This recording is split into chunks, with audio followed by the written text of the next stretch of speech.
নিজের বাপ মার দোয়াটাই কি সর্বশ্রেষ্ঠ দোয়া না? আপনার সন্তান বিপদে পড়েছে, আপনি সালাতে দাঁড়ান, আপনি এক গ্লাস পানি নিয়ে সূরা ফাতিহা পড়ে আপনি ফু দিয়ে বাচ্চাকে খাওয়ান, ভালো হওয়ার সম্ভাবনা আছে না ভাই? কিন্তু আমি পানি পড়া দিলে ভালো হবে এটা আপনাকে বললো কে? আজকে কিছু গোমর পাস করে পরে যাব, আজকে আমাদের কিছু গোমর পাস করে পরে এখান থেকে যাব। দেখেন, আপনাকে আমি পানি পড়া দিই, পানি পড়ার সময় দেখবেন পরে আস্তে আস্তে ফু দেওয়ার সময় জোরে একটা ফু দেয় না, পরে আস্তে ফু দেয়, ফু জোরে দেয় পরে আসতে কেন? এটা একটা গোমর আছে যেটা আসতে পরে, এটা যদি জোরে পড়ে আর আপনি যদি শুনতে পারেন তা আপনি হুজুরকে বলেন ধুর মিয়া এটা তো আমিই পারি, আমার দা বইরা আমি ফু দিব, আমার লাগতো না। হুজুর পরে সূরা ফাতিহা আর কিচ্ছু না, শুধু সূরা কি পড়ে? ফাতিহা পড়ে। আবার খেয়াল করেন, আপনাদের কিছু সমস্যা আছে। সেই দিন একটা আমাকে বললো যে হুজুর আমার বাপ মা তো মারা গিয়েছে, কয়েক বছর হয়েছে, তো হুজুর আমার বাপ মার জন্য একটু দোয়া করতে হবে, চলেন। আমি বললাম কি ব্যাপার, আপনার বাপ মা কি এখনো জান্নাতে যায় নাই?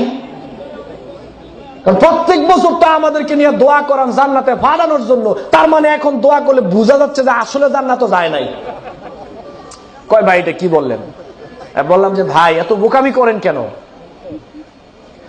আপনার বাপ মার জন্য আমি কাবা ঘরের ইমাম সাহেব হতে পারি, আপনার বাপ মার জন্য কাবা ঘরের ইমাম সাহেবও যদি দোয়া করে দোয়া কবুল হবে কোনো গ্যারান্টি নাই। হতেও পারে আবার নাও, কিন্তু সন্তান বাপ মার জন্য দোয়া করলে দোয়া কবুল হবে একেবারে 100% গ্যারান্টি। আপনি আপনার বাপ মার জন্য আমাকে দোয়া করতে বলেন কেন? লজ্জা লাগে নিজের বাপ মার জন্য দোয়া করতে? আচ্ছা আরো কথা, এবার আপনি দেখেন কতগুলো ঝামেলা এখানে। আপনি আমাকে বললেন দোয়া করার জন্য, আচ্ছা ঠিক আছে আপনার বাপ মার জন্য আমি দোয়া করব। এবার আপনি আমাকে বাড়িতে নিয়ে গেলেন খাওয়ানোর জন্য, এবার বাড়িতে পেট ভরে খাওয়াইলেন, খাওয়ানোর পরে এবার আমি আপনার বাপ মার জন্য দোয়া করছি, আপনার সামনে খাড়া। বাস্তবতা বাংলাদেশে যা চলেছে এখন চলছে, আপনার সামনে খাড়া, এখন আমি আপনার বাপ মার জন্য দোয়া করছি।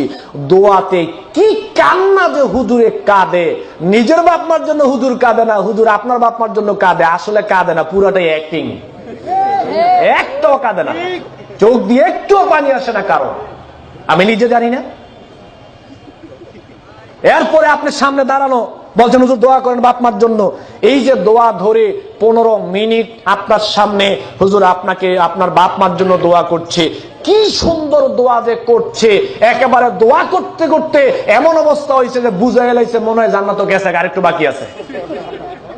এই যে দোয়াগুলো বললো একটাও দোয়া না, সব খালি আপনারা ফার্ম দিছে, কিছুক্ষণ পরে তো পকেটটা ভরে দিতে হবে।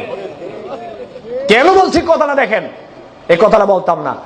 হুজুরের বাপ মার জন্য দোয়া করাইতে গিয়ে কয়দিন আপনাদেরকে দাওয়াত দিয়ে খাওয়াইছে? কেন খাওয়ায় না? হুজুরের বাপ মার জন্য দোয়া করার জন্য কেন আপনাদেরকে একদিনে দাওয়াত দেওয়া হয় না? আমরা হুজুররা ভালো করে জানি আমগো বাপ মার জন্য আমগো দোয়াটাই কাজে আসবে, আমনে করে আসবে না। আপনারা বুঝেন না, আমগো দোষ নাই, হুজুরগো দোষ নাই, বুঝেন না তো আপনারা। হুজুররা কি করবো? হুজুররাও তো ঠেলাই পরে চাকরি চলে যাবে, বিদায় যেতে হয়। এখন আপনারাই তো হুজুরদেরকে বাধ্য করেন, দায়ী আগে আপনারা। এরপরে দেখেন হুজুরের দোয়ার প্রতি আপনি এত নির্ভরশীল, আপনি তো বুঝতে পারেন না। আমি বক্তব্য দিচ্ছি, আপনি জানেন আমার ইনকামটা হালাল না হারাম?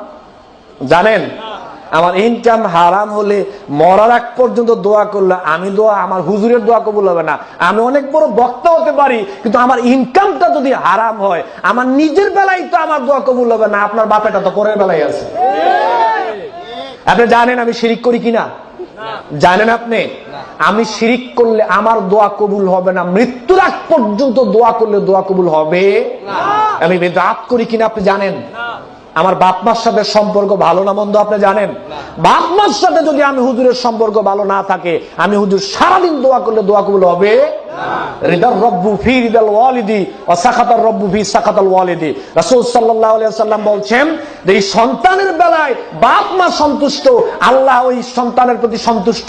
এই সন্তানের প্রতি বাপ মা অসন্তুষ্ট, আল্লাহ সন্তানের প্রতি অসন্তুষ্ট। তো আল্লাহ যেই বেড়ার প্রতি অসন্তুষ্ট, সেই বেড়া দোয়া করলে দোয়া কবুল হইব? বুঝেন না আপনারা, আপনারাই বুঝেন না। হুজুরদেরকে দোষে লাভ নাই, দোষ আগে আপনাদের। এই বিশ্বাসটা মন থেকে তুলে নিতে হবে যে যে কোনো দোয়ার বেলায় খালি হুজুরের দোয়া লাগবে, হুজুরের দোয়া লাগবে। সেদিন এই মোহাম্মদ আলী ভাই দেখলাম একটা প্রোগ্রামে সুন্দর কথা বললো যে সব দোয়ার সব মোনাজাতে খালি হুজুর লাগে, তো স্ত্রী সহবাসের দোয়াই না কেন? সব দোয়ায় যে খালি আপনার হুজুর লাগে।